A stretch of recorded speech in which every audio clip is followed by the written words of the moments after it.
Sir నమస్కారం. నమస్కారం. మీరు 10 ఏళ్ళు పోరాడారు, మొదటిసారి ఎమ్మెల్యేగా గెలిచారు.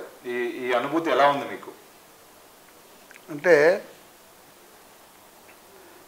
ఒక ఆశయంతో మనం రాజకీయంకి వచ్చినాం.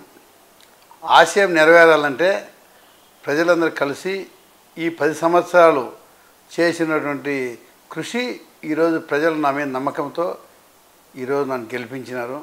దీంట్లో ఒక ఏదో ప్రజలకు చేయాలి ఒక ఆశ ఉన్నది. ఆశయానికి వాళ్ళు మాకు ఒక అధికారం అనేది నా చేతికి ఇచ్చారు. ఇప్పుడు ప్రజలకందరికీ కూడా చేయాలనే ఉత్సాహం ఉంది. ప్లస్ ప్రజలు కూడా చాలా సంతోషంగా ఉండరు. నాకు కూడా ఒక కొత్త అనుభూతి. ఎందుకంటే చరిత్రలో 1947 దగ్గర నుంచి ఇంతవరకు ఒక బీసీ నాయకుడిగా మైదుకూరు నియోజకవర్గంలో శాసనసభ్యుడు ఎప్పుడు లేరు. మొట్టమొదటిసారిగా రావడము, 2 సార్లు ఓడిపోయినా కూడా 3వ సారి కూడా ప్రజలందరూ నా నమ్మకంతో నన్ను ఓట్లు వేసేందుకు చాలా సంతోషంగా ఉంది. ఇప్పుడు మీ కూటమి ప్రభుత్వం అధికారంలోకి రావడం కోసం అనేక హామీలు ఇచ్చింది. సరే, గెలిచి కొద్ది రోజులైనా ఈ హామీల అమలులో ఎలా ఉందంటే ఏం చెప్తారు? ఇప్పుడు హామీలు ఇచ్చినాం, హామీలు నెరవేర్చాలి. నెరవేర్చేందుకు ఒక ఇమీడియట్ మాట చెప్పిన తక్షణమే దాని ఒక ప్రణాళిక ఉంటుంది. ఆ ప్రణాళికబద్ధంగా ముందుకు పోతున్నాం. మా నాయకుడు కూడా ఈ రాష్ట్రం ఆర్థిక పరిస్థితి చాలా దారుణంగా పరిస్థితిలో ఉన్నటువంటి పరిస్థితి మీకు అందరికీ తెలిసిన విషయం. ఎందుకంటే జగన్మోహన్ రెడ్డి వ్యవస్థను కొలాప్స్ చేసిండు, సిస్టమ్ లేకుండా చేసిండు. ఏదైనా ఒక సిస్టమ్ ఉంటే సిస్టమ్ నడుపుతా అంతే.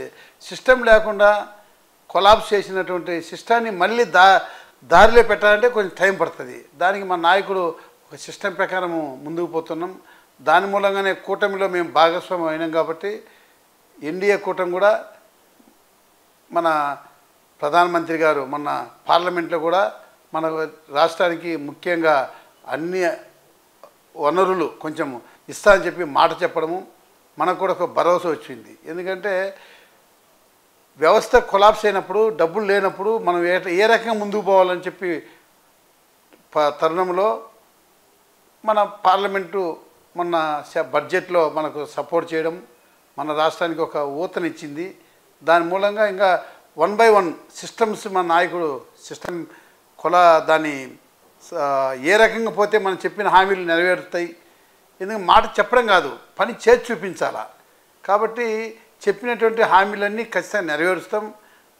దానికన్నా ముఖ్యంగా మన నియోజకవర్గంలో నా కోసం ప్రజలు ఓట్లు వేశారు నమ్మి.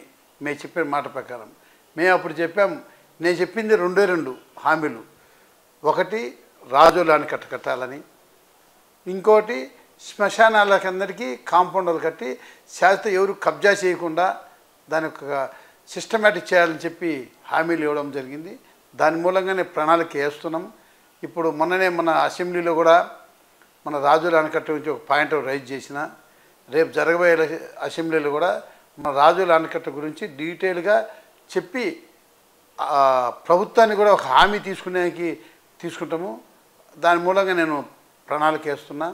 అదే రకంగా మన శ్మశానాలకు మన మైదుకూరులో ఎక్కడెక్కడ శ్మశాన ప్లేస్ ఉన్నాయి అవన్నీ అధికారులకు చెప్పడం జరిగింది.